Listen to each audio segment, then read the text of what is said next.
راجستھان میں انلاک 3 کی ہدایت کے تحت آج اجمیر میں دنیا کے مشہور صوفی خواجہ معین الدین حسین چشتی اور پشکر میں واقع برہما مندر کے دروازے کھول دیے گئے۔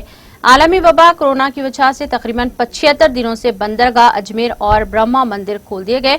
درگاہ میں صبح 5 بجے سے ہی زائرین اور مقامی عقیدت مندوں کی آمد شروع ہو گئی۔ درگاہ کمیٹی کی جانب سے ہدایت کے مطابق تمام انتظامات کیے گئے ہیں۔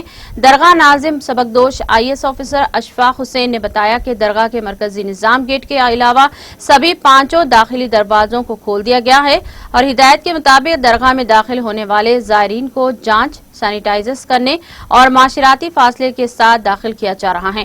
انہوں نے آنے والے عقیدت مندوں سے اپیل کی ہے کہ وہ ویکسینیشن کرانے کے بعد ہی درگاہ شریف آئیں تاکہ وہ خود بھی محفوظ رہیں اور دوسروں کو بھی محفوظ رکھیں۔ انجمن سے وابستہ خادمین بھی درگاہ شریف کے کھل جانے سے خوش ہیں، لیکن وہ حکومت سے درگاہ میں چادر چڑھانے اور پھول لے جانے کی اجازت مانگ رہے ہیں۔